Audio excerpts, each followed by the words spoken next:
All right. Yeah.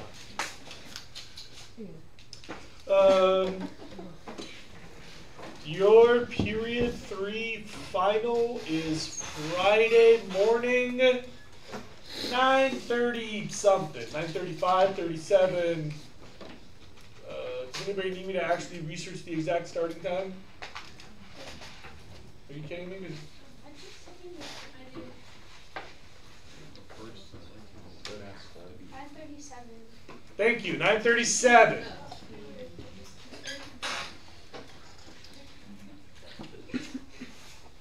You just checked Neo.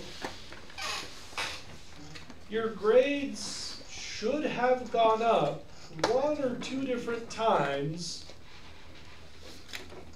About 60-70% of my students answered a question correctly in unit number 3, but there was an error in the key. It's been a long time, you might remember. It was something to do with like ecosystems and biodiversity, and the right choice was E, but the key accidentally said C. We've made that correction. So a bunch of you received 1 free bonus test point. Also, we discovered that the 2 Unit 5 movies had not been recorded. So we recorded them lickety-split, and I entered them as you were all sitting down. Anybody who saw Contagion, the one where Gwyneth Paltrow gets a weird illness? Or Paradise with Side Effects, the movie where the women from Tibet come to visit London? Were they from Nepal or Tibet? Those ladies come to visit London. Anyway, those 2 movies were added. Now, the only possibilities left are that you still need to make corrections, and I am always available to make corrections. Technically, we can still make those corrections in next semester if we have to. But your final deadline to fix something is Tuesday next week. Like if your papers are down in Carp and you got to get down there in a couple of days, we're fine. And then if you can't find them but you discover it in March, we'll just retroactively change the grade if it's erroneous. How many of you think there's something wrong that you need to correct with papers someday? Do you have those papers with you now? No. Chloe? No, because it says that I was like missing a note that I turned in, but then the other one was recorded, like the 5.2 note. Okay, but you don't have that paper. No, because it wasn't like passed back. So They have been passed back. Maybe you were absent that day. We can look for that. Anybody else? You have a correction? Yeah, I have the papers. And you have the papers. Okay. Now, those corrections I'm happy to make after this period, today at lunch, whatever you need to make. Otherwise, it's time to decide about whether or not you're going to take the final. The final can only improve your grade. It can't bring it down. So if you're okay with your grade, you don't need the final. If you like test practice, I'm not going to stop you, but it's just like the other tests. As a matter of fact, I'm pretty sure that all these questions were cut and paste from previous exams. I changed the answer options, but the questions, I believe, were all questions you've already seen.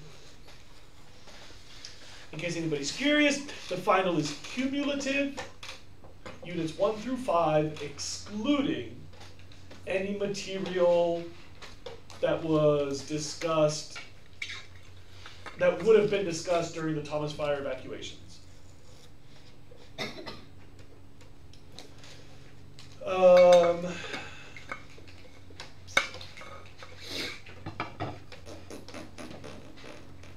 After curving the final, I will enter it for all the students who took the final. If it lowers your grade, I'll erase it. If it raises your grade, I'll leave that in there. So it can only benefit you, it cannot hurt your grade. Yeah? What % of our grade is like the final? I believe if you are an otherwise average student, the maximum benefit possible would be 8%. A lot of students are not average.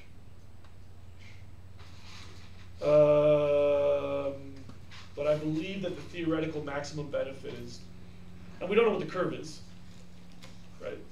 So like if the curve is exceptionally high or exceptionally low, that number will change. But given an average finals curve, the maximum benefit is 8% of your semester.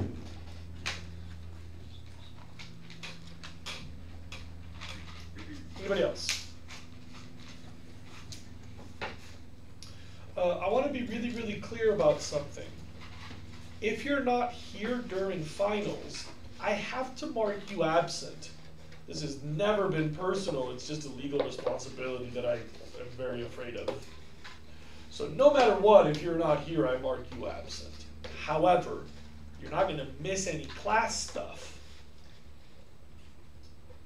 So if you're happy ditching, or mommy and daddy can schedule a dentist appointment,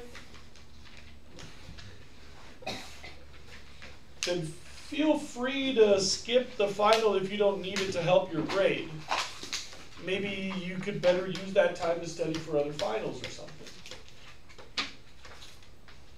Or in your case, to start the weekend early. I don't want to waste your time. You don't need to be here academically speaking if you don't need that grade because of this no harm done policy. I also want to be really clear. If you are in the room during the final, you can study quietly or read, or I suppose nap if you're not snoring. But you absolutely positively have to remain quiet while other students are taking the final. I hope you appreciate that for some of your friends, this final is the last chance. Some of you understand how high the stakes are for first semester of junior year. There are some students who really need to focus during the final. So if you're going to show up and you know you're not going to take the final, please plan to do the right thing and be righteous to your homies, and please be quiet so that they can focus on their exam. Are there any questions about the final? How many of you know for sure that you're going to take it so that I make enough copies?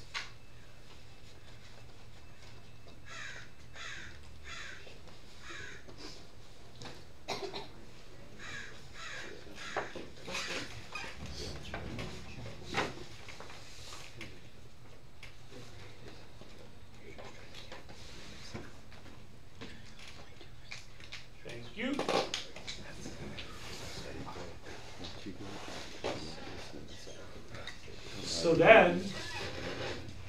So then, we'll be halfway through the year. Holy mackerel, over the hump. By the time you get back next week, we'll be in the second semester. Like I've said before, students usually score better in the second semester. You're already kind of in the swing of things. You know how it goes. We have just a few units, just a few exams. Then we have the big year-end project, the AP test, and a bunch of reviews squeezed in the middle. Second semester has some really interesting stuff. We talk about energy, water, physical resources, waste, the atmosphere, air pollution and climate change. It's all like pretty cool stuff. We will start Monday next week with a new seating chart, and then we will make sure that everybody has a solar house group. I'd like to discuss that choice because this is one group assignment where you may choose groups. Gotta be really clear. There's a lot of details about how you choose groups. And I hope you all can appreciate why this makes me uncomfortable. Some of you are popular, handsome, intelligent, academically successful, perhaps rich and famous, perhaps beautiful. Is there someone famous in this class? Maybe you're all of the above. For those of you, picking a group is easy. Everybody comes to you with peace offerings. But some of you are maybe almost as bad as me. Dumb, fugly, weird, unpopular, strange odors. Overwhelmed with unbeneficial gossip. Poor. Or all of the above.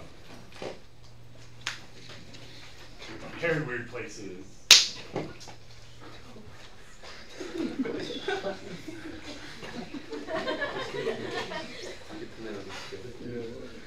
Every now and then I get a hair on my earlobe.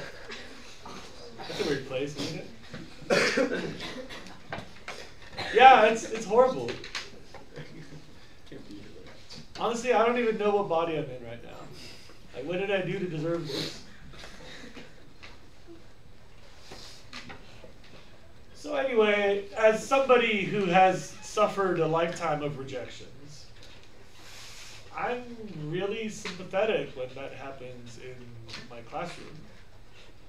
And some of you just don't like anybody here. And, some of you just don't really care enough to make the groups, but you don't care who you're stuck with. And some of you are not here for social reasons. You just kind of want to do your work. And like, I don't know the difference. And so when everybody's made groups, I just go like, whatever, whatever, whatever, whatever. And then I'm like, oh. And I don't really know the situation. And so I just try to make everybody into groups. But if that becomes painful and awkward, I will just shake the Etch-a-Sketch and I'll just assign everybody groups randomly. I reserve the right to shake the Etch-a-Sketch. You get to make the first draft of group assignments. And if I think that's not working out, I'll just move on. I don't want to stretch this out or add any drama. Yeah? Do you make cross-class groups? So here's what you could try to do if you want to make your own groups. And like I said, I'll just help everybody else get into groups, and if that doesn't work, I'll just make them all random, okay? If you want to try to make your own groups, you may work across periods. You should not pick someone because they are your best friend or your lover or somebody, your teammate or whatever, unless you are definitely on the same page about academic investment levels. That's really how you should choose your groups. Like if you're a slacker, do not get into a group with like super hardcore studious A+ students. Like you would not believe how many times I've been through this. You know, it's a semester-long project. You'll need to be in this group for about 5 months. Like, honestly, I wish you could, but you can't guarantee that your best friends and lovers and teammates will remain friendly for 5 months. Like, every day that I wake up in the same house as my wife, I'm like, wow, all right, still married, cool.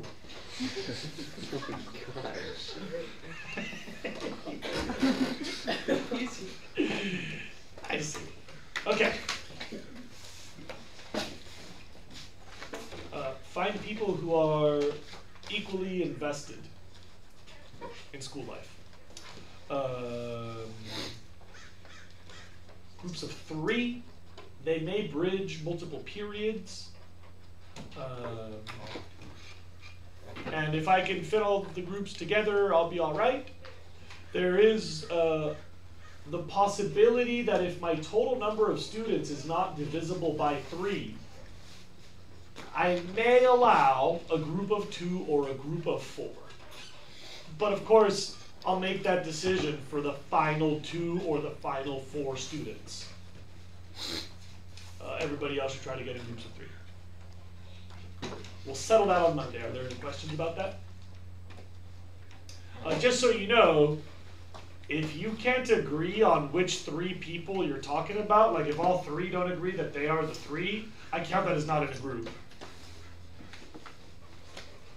So if he's like, yeah, I'm with them, and he's like, yeah, I'm with them, and he's like, wait, I thought I was with them, then none of you are in a group. Any questions about this?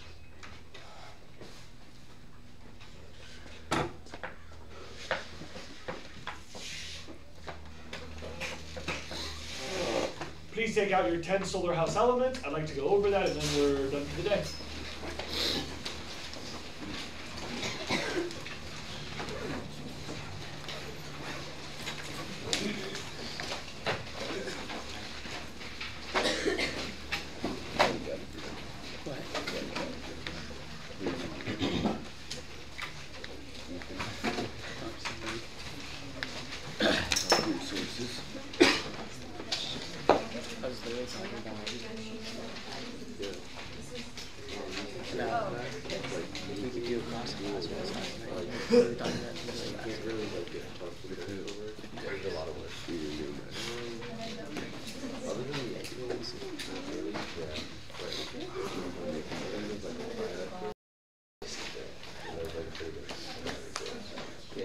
Students, but before we start on class, I think we have a couple of minutes to spare today because you guys were the furthest along. Before we get too far, I have one trivia question. It's just trivia. At Santa Barbara High School, you all take a health class, correct? Yeah. And that is where we shoehorn sexual education, sex ed? Yeah. I never took it out. Okay, so out of curiosity, how many of you never took that class? In this school, yeah. I see. But you have to have taken it somewhere else? Mm-hmm. You just completely never took it? Yeah, I never took it. Somewhere else? I didn't take it. At all? For those of you who did your class include a discussion of affirmative consent? Say, yes, I definitely remember that. Or I don't know, school's just I fall asleep the whole time. Or I'm pretty sure I know what that is and it wasn't in my class. It wasn't great. It was kind of. Yeah, I'm not really asking about the quality, I just mean, was it like definitely there, like not really like, I didn't. I took an online class. I don't remember it. This is very interesting. I have no commentary. I just wanted to ask you that question. Thank you for sharing. What? Yeah.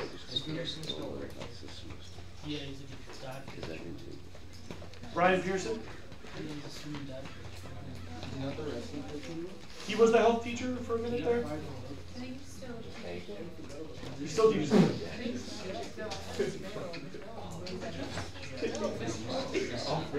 Also, Kathleen Basta taught health for a while, right?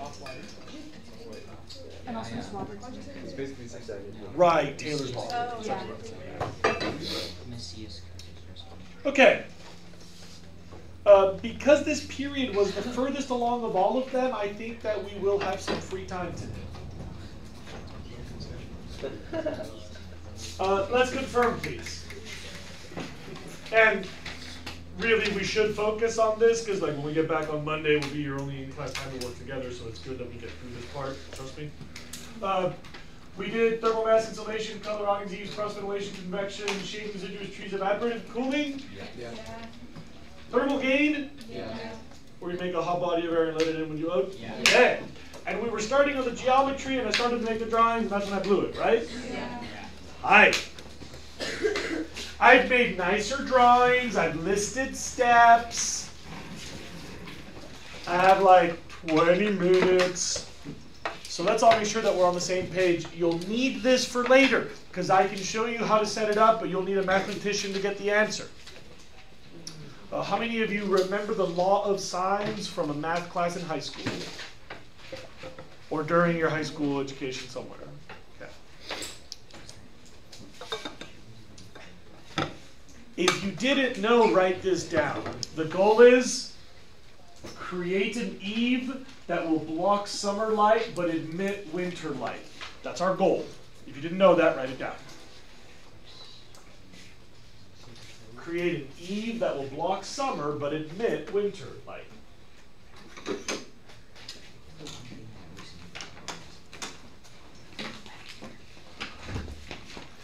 When you scale it down to build a model, it is not good enough to like print a compass or a protractor or whatever and try to like just kind of guesstimate it. You have to calculate. Please look up. If I made this eave too long, I would block winter light, and that's a waste. If I made this too short, I would admit summer light, and that's a mistake. So the question for you is, in red, what is the angle of your eave, and what is L, the length of your eave? Write those down. The variables will come up later.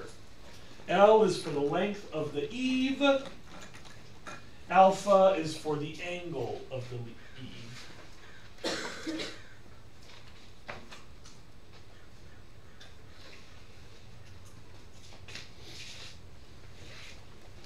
Those are the two things you'll have to solve for. If I wanted everybody to build the same house, I could just tell you. Off the top of my head, I can do this right now. But that's not the point.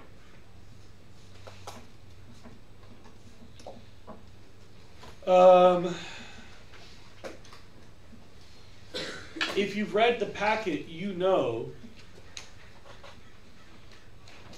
that I reward creative designs. I don't want all of you to make the same generic house.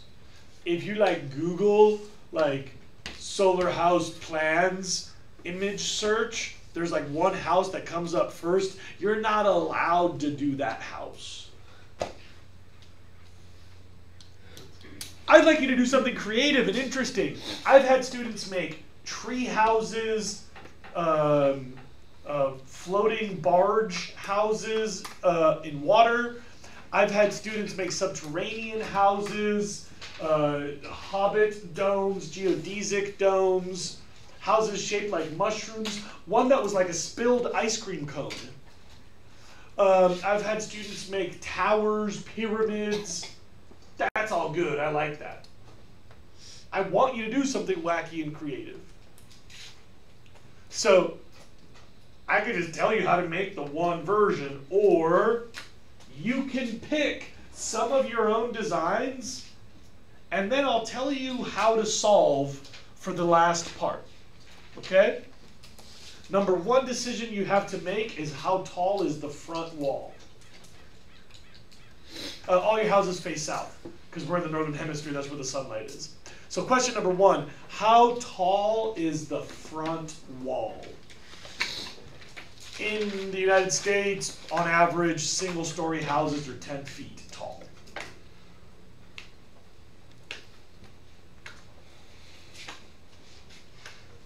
There's a lot of variation, tons of variation.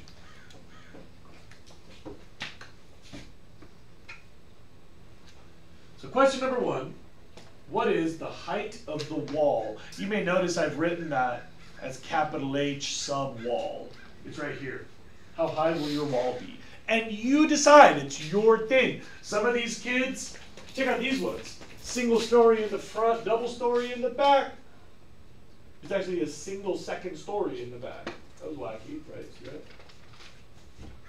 This kid's single story, these kids totally out of scale 2 stories.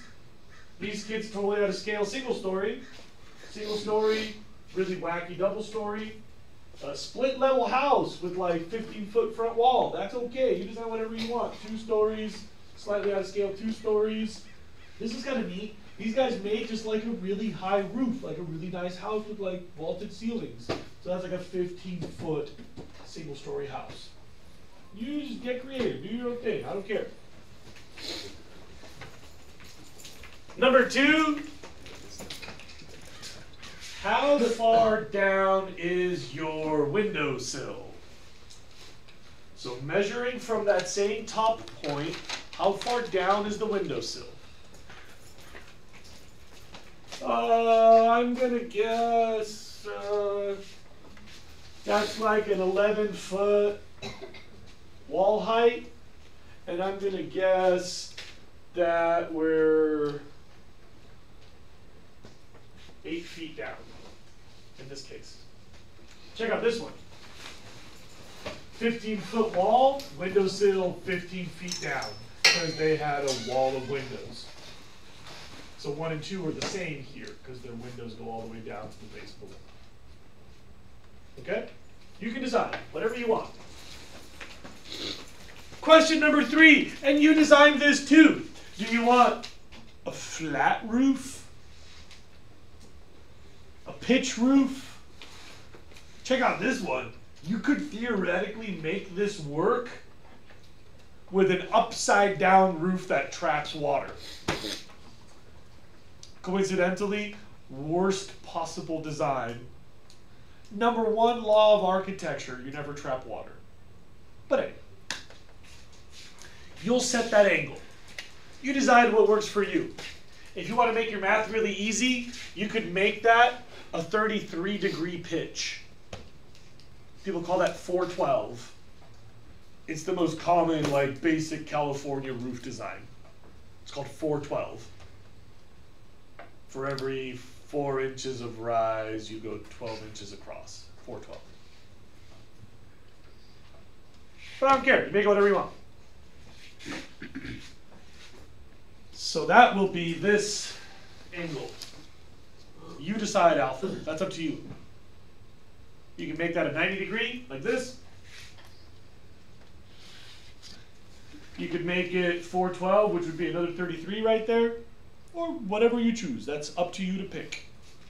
Finally, for step number 4, you can use the law of sines because you've built a triangle. Please look up. I want you to be able to see my right hand. This is important. I can't help you when the math comes. If you have to stand up, stand up. You've built a triangle where you know that angle is 33 because we live in Santa Barbara. You also know the windowsill height because you decided that. You also know the angle of the eave. So now you can use the law of sines because you know angle, length, angle, solve for length. Technically, if you know cosine or tangent, you also know this angle. So you should be able to trick your way around the rest of the trigonometry options, but the law of sines is probably the simplest for most of you. Opposite adjacent? So Katoa? Yeah. Are there any questions about the geometry, which you will have to just show me the exact length and angle? You pick the angle, you pick the other stuff, law, sines, and length. Ask me anything. You're the only period that got free time. You should use it. Yeah. I just have a question. Can you give specific examples of like installation and houses? To model or in real construction? Yeah, like how we could use insulation in the house. Like what would we To do? model, the easiest is foam core poster board, which I saved from your car lot of the future. It's easy to cut, easy to assemble, lightweight, and usually available when teachers save old posters. Anybody else? You could also use cardboard. You could use like blow-in, like expanding foam. But you should have Leah show you the photograph of her expanding foam disaster. Quickcrete. Don't do quickcrete. Anybody else? Solar house once, solar house twice. Boys, could one of you please stop our streaming?